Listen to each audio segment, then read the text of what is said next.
नमस्कार। प्रादेशिक समाचार के साथ मैं पूनम करकेट्टा। पहले मुख्य समाचार। राष्ट्रपति ने ओडिशा में अखिल भारतीय संथाली लेखक संघ के 36वें वार्षिक सम्मेलन का किया उद्घाटन। संथाली लेखकों से नई पीढ़ी में रुचि पैदा करने वाली किताबें लिखने का आह्वान। विकसित भारत संकल्प यात्रा राज्य के विभिन्न जिलों में जारी।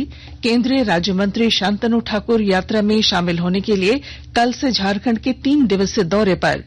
झारखंड उच्च न्यायालय के मुख्य न्यायाधीश ने रांची के डुमरडगा स्थित बाल संप्रेषण गृह का किया निरीक्षण।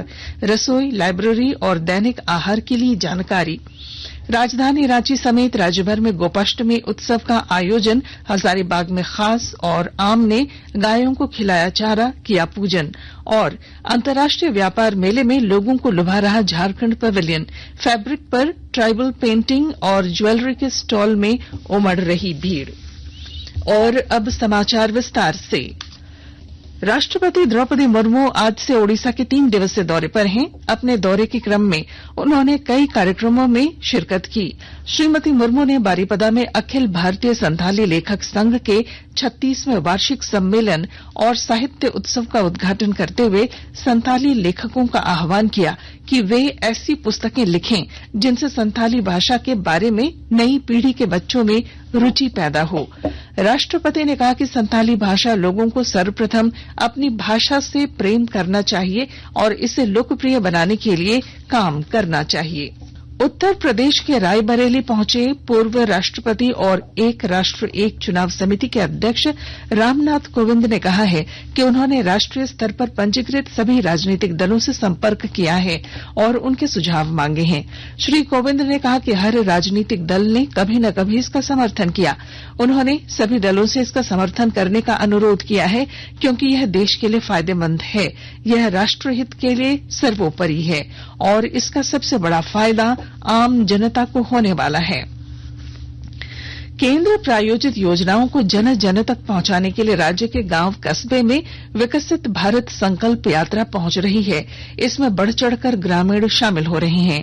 इसी कड़ी में विकसित भारत संकल्प यात्रा वैन आज गुमला जिले के सुरहू पंचायत, सिमडेगा जिले के हेठमा, खूंटी जिले के तिरला, मधातू, लोधमा, हकाजांग, दियाखेल, कमड़ा, बिंदा, मुरहू और फुदी पंचायत पहुंची। इस दौरान लोगों को विकसित भारत की शपथ दिलाई गई और केंद्र सरकार की जन कल्याणकारी योजनाओं की जानकारी दी गई। इस मौके पर लोगों ने केंद्र सरकार की इस पहल की सराहना की। मैं अभी जुड़ी हुई हूँ और आगे भी जितने भी दीदी नहीं जुड़े हैं उन लोग को भी उत्साहित करती हूँ कि आगे जुड़े। अभी यहाँ से हम लोग बहुत फायदा उठा रहे हैं। लोन हम लोग अप्लाई करते हैं कहीं पे तो हम लोग को अभी पहले जमीन का पेपर मांगा जाता है। जी में तो ऐसा नहीं है, सिर्फ अपना पहचान दिखाइए और लोन मिल जाता है हम लोग को। और दीदी लोग को भी प्रोत्साहित करती हूँ कि जुड़िए उसमें। हमारा पूरी पंचायत में ज्यादा कृषि से सभी किसान जुड़े हुए हैं, तो हम चाहते हैं कि सभी किसान अपना अपना खेतों का मिट्टी जांच करा के जांच के बाद जब कार्ड दिया जाए तो कार्ड के अनुसार खाद का उपयोग करें और सभी किसान एक बार जरूर से जरूर जांच कराएं अपने अपने खेतों का। केंद्रीय बंदरगाह, जहाजरानी और जलमार्ग मंत्रालय के राज्य मंत्री शांतनु ठाकुर विकसित भारत संकल्प यात्रा में शामिल होने के लिए कल 3 दिवसीय दौरे पर झारखंड आ रहे हैं। वे दोपहर देवघर पहुंचेंगे और साहिबगंज के लिए प्रस्थान करेंगे। श्री ठाकुर साहिबगंज के तालझारी प्रखंड के फुटबॉल मैदान में आयोजित विकसित भारत संकल्प यात्रा में शामिल होंगे और साहिबगंज सर्किट हाउस में रात्रि विश्राम करेंगे। अगले दिन 22 नवंबर को केंद्रीय राज्य मंत्री पंचायत भवन कर्णपुरा और तालझारी में विकसित भारत संकल्प यात्रा कार्यक्रम में भाग लेंगे। साथ ही साहिबगंज के मल्टी मॉडल टर्मिनल में अधिकारियों के साथ बैठक कर योजनाओं की प्रगति की समीक्षा करेंगे। केंद्रीय राज्य मंत्री 23 नवंबर को देवघर से नई दिल्ली के लिए रवाना होंगे। आकाशवाणी के ताजा तरीन समाचारों के लिए आप हमारी वेबसाइट newsonair.com पर लॉग ऑन कर सकते हैं। ताजा समाचार X handle @AIR news alerts और Facebook page All India Radio news पर भी उपलब्ध है। आप प्रादेशिक समाचार एकांश के एक्स हैंडल @AIR News_रांची और फेसबुक, इंस्टाग्राम पेज तथा YouTube channel AIR news Ranchi पर भी हमारे बुलेटिन सुन सकते हैं। प्रादेशिक समाचार आप आकाशवाणी रांची से सुन रहे हैं। शेष समाचार इस विराम के बाद। पीला कार्ड धारी PVTG परिवार को 35 किलो अनाज मुफ्त में घर तक है पहुंचाना। गुलाबी कार्ड वालों को प्रति सदस्य 5 किलो अनाज और पीला कार्ड धारी को 35 किलो अनाज प्रति परिवार है मिलना। निःशुल्क मिलना है अनाज। रसीद से जरूर करें मिलान। खाद्य आयोग द्वारा जारी।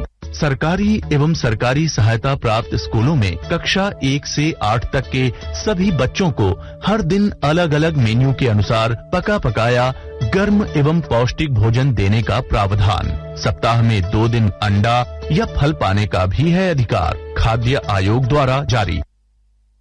प्रादेशिक समाचार में आपका फिर स्वागत है। झारखंड उच्च न्यायालय के मुख्य न्यायाधीश संजय कुमार मिश्र ने आज रांची के डुमरडगा स्थित बाल संप्रेषण गृह का निरीक्षण किया। मुख्य न्यायाधीश ने इस मौके पर बाल संप्रेषण गृह के सभी वार्ड, रसोई घर और लाइब्रेरी का निरीक्षण किया। उन्होंने बच्चों को मिलने वाले दैनिक आहार की भी जानकारी ली।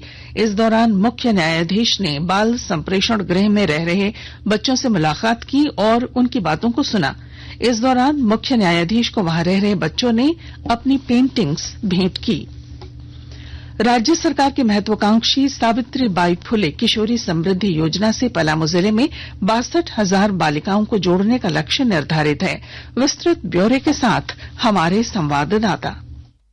प्रदेश की बेटियों को शिक्षा से जोड़ने और उनके बेहतर भविष्य निर्माण के मकसद से शुरू की गई सावित्रीबाई फुले किशोरी समृद्धि योजना से 9 लाख बेटियों को जोड़ने का लक्ष्य रखा गया है। इसमें पलामू जिले में 62,000 बेटियों को योजना से जोड़ने का लक्ष्य है। समाज कल्याण विभाग से प्राप्त आंकड़ों के अनुसार 15 नवंबर तक 44,676 बेटियों को इस योजना से जोड़ा गया है। सावित्रीबाई फुले किशोरी समृद्धि योजना के तहत 8वीं से 12वीं कक्षा तक की पढ़ाई के लिए बेटियों को अलग अलग किस्तों में राज्य सरकार आर्थिक सहायता देती है। बता दें कि राज्य सरकार सावित्रीबाई फुले किशोरी समृद्धि योजना के तहत बालिकाओं की शिक्षा के लिए कुल 40,000 रूपए की आर्थिक सहायता देती है। जसप्रीत सिंह, आकाशवाणी समाचार, पलामू।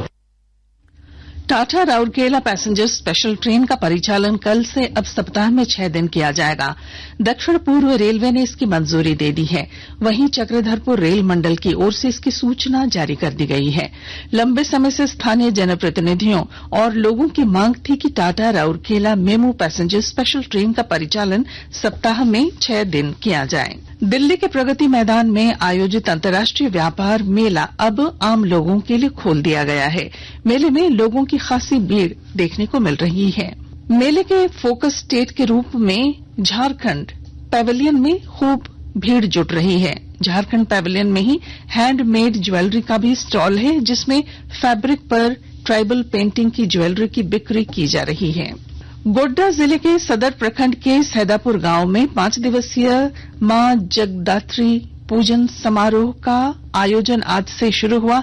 इस समारोह के दौरान पूजा और मेले का आयोजन किया जाता है, जिसमें बड़ी संख्या में ग्रामीण शामिल होते हैं। और राजधानी रांची समेत राज्य के कई इलाकों में आज गोपाष्टमी उत्सव का आयोजन किया गया। गोपाष्टमी पर हजारीबाग सदर प्रखंड के जुलजुल और सीतागढ़ा गांव के बीच गौशाला मेले का आयोजन हुआ। पिछले 127 वर्षों से यहां गोपाष्टमी उत्सव का आयोजन किया जाता रहा है। और अब बुलेटिन के आखिर में मुख्य समाचार एक बार फिर। राष्ट्रपति ने ओडिशा में अखिल भारतीय संथाली लेखक संघ के 36वें वार्षिक सम्मेलन का किया उद्घाटन। संथाली लेखकों से नई पीढ़ी में रुचि पैदा करने वाली किताबें लिखने का किया आह्वान। विकसित भारत संकल्प यात्रा राज्य के विभिन्न जिलों में जारी। केंद्रीय राज्य मंत्री शांतनु ठाकुर यात्रा में शामिल होने के लिए कल से झारखंड के 3 दिवसीय दौरे पर। झारखंड उच्च न्यायालय के मुख्य न्यायाधीश ने रांची के डुमरडगा स्थित बाल संप्रेषण गृह का किया निरीक्षण। राजधानी रांची समेत राज्यभर में गोपाष्टमी उत्सव का आयोजन। और अंतर्राष्ट्रीय व्यापार मेले में लोगों को लुभा रहा झारखंड पैवेलियन। फैब्रिक पर ट्राइबल पेंटिंग और ज्वेलरी के स्टोर में उमड़ रही लोगों की भीड़। और इसके साथ ही आकाशवाणी रांची से प्रादेशिक समाचार का ये बुलेटिन समाप्त हुआ। नमस्कार।